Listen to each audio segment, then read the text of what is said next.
Сәлеметсіздерме, Про-Эко жобасының таза қала сізден басталады бағытының қатысушысы номер 9 жалпы орта білім беретін мектептің 7-ші В сынып оқушысы Алдияр Ахмарал. Оның тазалығы оның тұрғындарының мәдениеті мен жауапкершілігінің айнасы. Әрбір адам қоршаған ортаның көркеюіне өз үлесін қоса алады.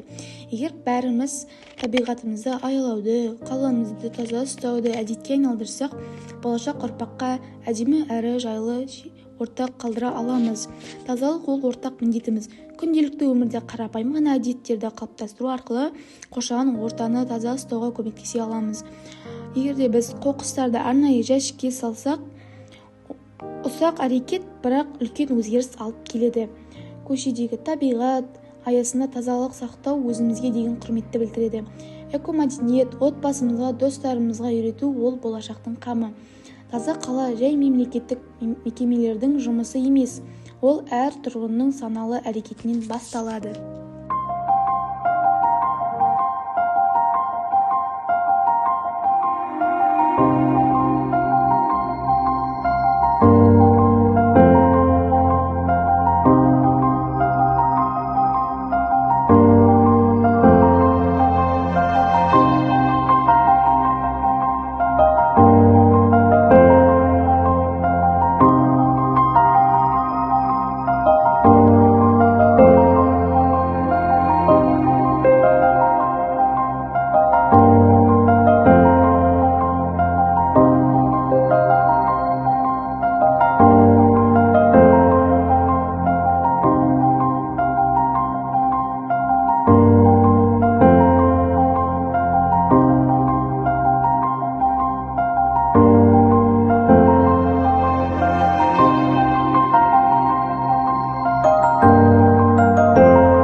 Табиғат адамзаттың алтын бесігі, өміріміздің қайнар көзі. Ол бізге таза ауа, мөлдір су, құнарлы топырақ пен алуан түрлі тіршілік иелерін сыйлайды.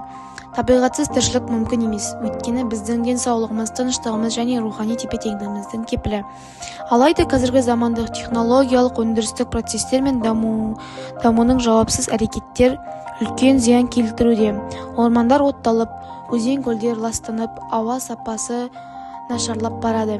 Экологиялық апаттардың алдын алу үшін әрбіріміз табиғатты қорғау жолында нақты қадамдар жасауымыз керек. Табиғат біздің денсаулығымызға тікелей әсер етеді. Демек, табиғатты қорғау өз өмірімізді деген сөзді білдіреді.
Басталды сөзінің маңызы өте зор. Себебі қазіргі таңда осындай қоқыстардың кесірінен қаламыз ластануда.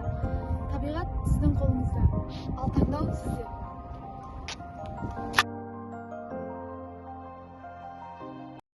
Сіздің ойыңызша таза қала неден басталады? Тазалық қаланың тазалығынан басталады.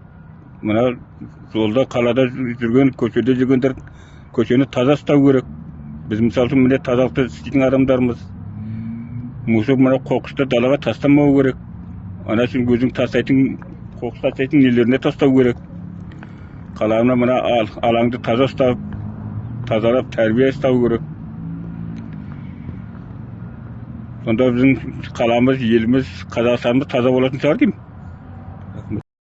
адамзат аялашы қорғашы, өзің туып, өзің өскен ортаны, келе жатыр талай сәби өмірге, ең болмаса соның жайын ойлашы. Ей ағасы, інісі мен бауырлар, мен айтатын сөзіме құлақ сал. Табиғат пен адам егіз емес пе, өкінерсің кетсе егер келмеске. Ата баба ел үшін аттанған, сол кездерде бізге сеніп сақтаған, ұрпақтардан ұрпаққа мұра етіп, қазақ жерін қарашықтай сақтаған. Адамзаттың табиғатсыз күні жоқ, табиғаттың мұны айтар тілі жоқ.